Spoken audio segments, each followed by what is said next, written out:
Sejarah wali di Pekalongan. Diceritakan oleh Habib Lutfi, sejarah wali di Pekalongan bermula dari Syekh Jamaluddin Husain, keturunan dari Ahmad Shah Jalal yang berasal dari India dan menikah dengan putri Raja Champa.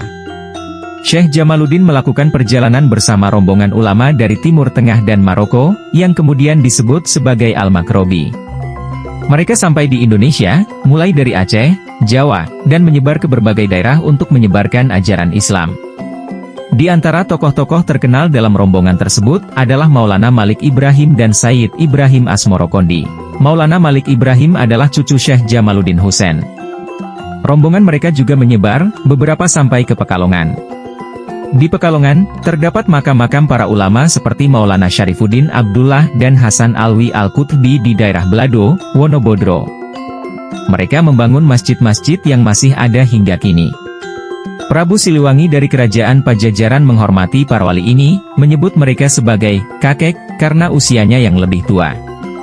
Di antara rombongan itu, beberapa tokoh terkenal dimakamkan di berbagai tempat di Jawa, termasuk Maulana Ahmad Al-Maghrobi dan Maulana Ibrahim Al-Maghrobi di Bismo, serta Maulana Abdul Rahman dan Maulana Abedi Aziz Al-Maghrobi di Setono, Pekalongan. Generasi Al-Maghrobi terdiri dari 4 generasi, mulai dari Syekh Jamaluddin Husain hingga Sunan Ampel. Mereka memainkan peran penting dalam menyebarkan Islam di Jawa.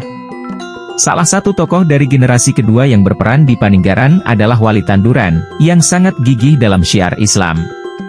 Pekalongan dipengaruhi oleh budaya Jawa Barat dan Jawa Timur, terlihat dari nama-nama tempat yang berawalan Ci, seperti Cikoneng dan Cibeo di Sragi.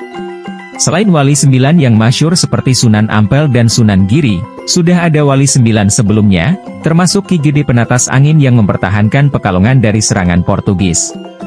Pada zaman Sunan Gunung Jati, ada Kiai Gede Gambiran yang berperan di pesisir pantai Pekalongan. Said Husain di Medono, dikenal sebagai makam Dowo Syarif Husain, hidup pada masa wali 9 sekitar tahun 1590-an. Pada tahun 1900, Pekalongan mulai maju dengan adanya pelabuhan di sekitar Loji. Nama-nama desa seperti Bugisan dan Sampangan menunjukkan keberadaan komunitas Bugis.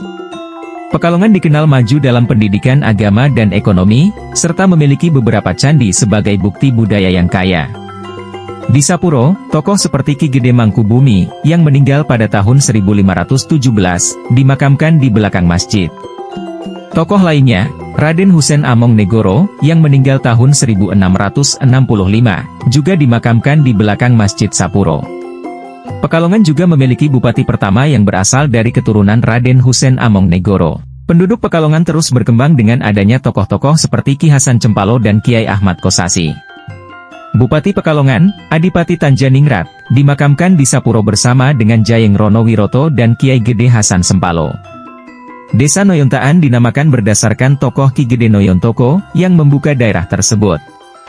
Di belakang rumah Pak Teko, ada makam wali lainnya, Wali Rahman, yang sekarang sudah hilang. Begitu pula dengan makam di tikungan Jalan Toba, depan pabrik Tiga Darah, yang juga sudah hilang.